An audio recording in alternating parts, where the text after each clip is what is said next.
Ladies and gentlemen, just of the interwebs out there, Sebastion Envi Strong Style Cinema, highly reigning defending SCW Cruiserweight Champion, of course. And I realize that we're usually a little bit lighter than we are right now, but there's a light that goes right there that is not charged up. It's in my trunk, matter of fact.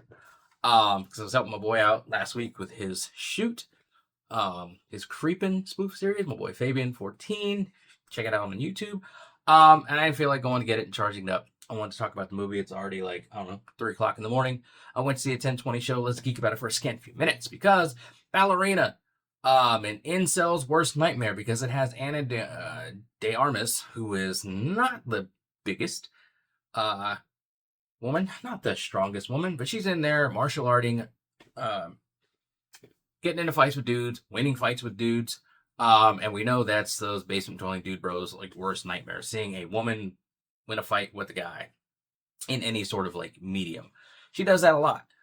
They break a lot of glass in it as well. I like how they set early on. They set this sort of circumstance where she's told anytime she's going to be in a fight with somebody, she's going to be the weaker person.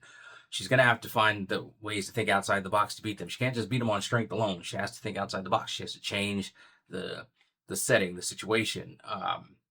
Cheat if she must to get the job done, which she does in a lot of those scenes. There's some very creative kills, lots of great action, a lot of broken glass in this movie. I think I may have said that already. But it starts with Anna as Eve, as a kid, and her and her dad are at this place. Dudes roll up. Tragedy happens. The guy is just trying to protect Eve to keep her safe from stuff. The stuff we find out later on in the film, what that is, what he belonged to, why he wanted to get her out of it. She gets taken away by Winston because Winston is in this. Ian McShane's character, Winston, the late great Lance Reddick. His final appearance in the John Wick world is in this film. But Winston takes the girl to the Roscaroma, same killer organization, assassins and shit that John Wick was a part of, and he kind of takes her to them, and they train her in the ways of killing folk in creative ways with lots of different objects and things. And she's raised to kind of be like a protector. So we see her kind of do some bodyguarding, and then through just a random happenstance, she runs into somebody bearing the mark of the dudes that caused her tragic shit earlier in the movie. So now she wants to go after them. But the director says, nah, bro, don't do that. I'm ordering you. Which she's like, okay, smile and nod, go do it anyway. Which gets her into stuff. It goes from a revenge movie to a sort of protector movie when she sees somebody else in a similar situation, similar circumstances that she went through as a kid. So she feels like she needs to intervene upon their behalf. At least that's what I got from it. And things kind of get turned on their head by some revelations later on in the film, which I won't spoil here, but there are some revelations. I guess you kind of know, obviously the one before you get to it.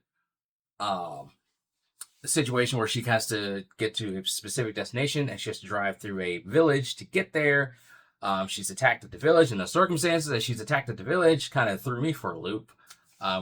You just need to see it. The movie is it's the village thing and the whole let's have a gunfight with flamethrowers thing, which you saw in the trailer, but to see it actually, the whole scene, how it plays out, was crazy. It was just a good fun time, a good fun movie. If you like the sound of guns and fisticuffs and cars in movies, you owe it to yourself to see this movie if you see it for the first time on the big screen. Not when you're at home. Even I know some of you have those 80, 90-inch TVs or a full wall screen thing going on. See it, hear it for the first time in the movies on the big screen is how you need to experience this movie. There is some John Wick in it. She first runs into John Wick when he's getting his brand, which we know is from John Wick Chapter 3, where he wants to speak to the Elder or get help from the Elder because he's excommunicado and he needs a ticket. To get a ticket, he's got to renounce his membership to the Roscaroma, that whole thing. So she runs into him then, has a conversation with them, and then he's brought back later on to do some stuff. we've seen from the trailers they're gonna scrap a little bit. I kind of wondered how she was gonna get out of it because I imagine she wasn't gonna fuck up John Wick, and she doesn't.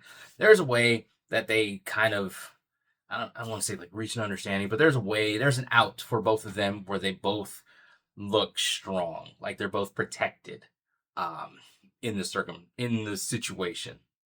So I like that. I appreciate that. I expected that. Um, it was just good, fun, just a good fun movie.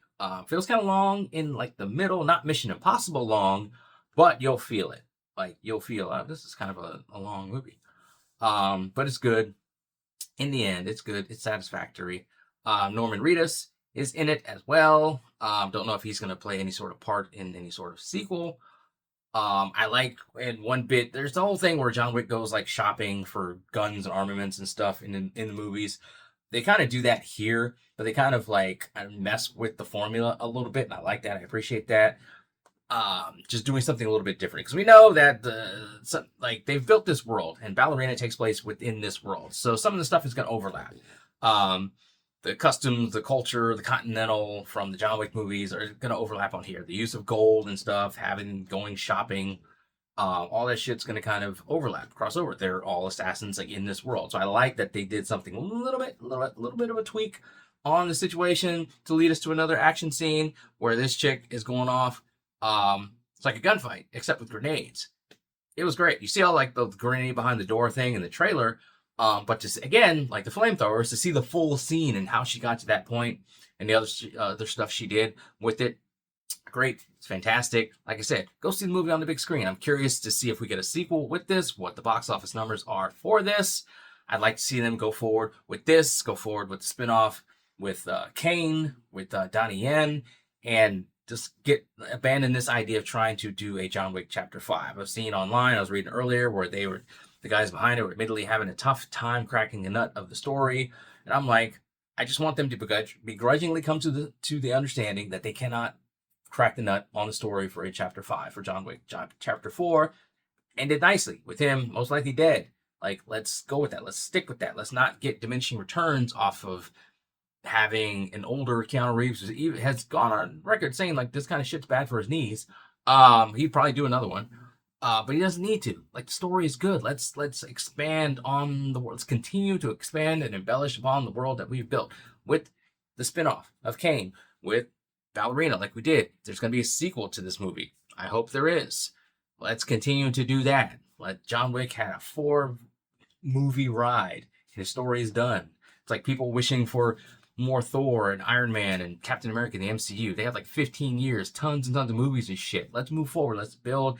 Let's establish and build new characters and new stories in this world that we have built, yes, but let's not just continue to recycle and just go through cycles of rebooting and stuff, the same, shit. That's where the Warner and DC and stuff is constantly rebooting Batman and Superman and shit like that when they have like other characters they could do stuff with and make it not suck.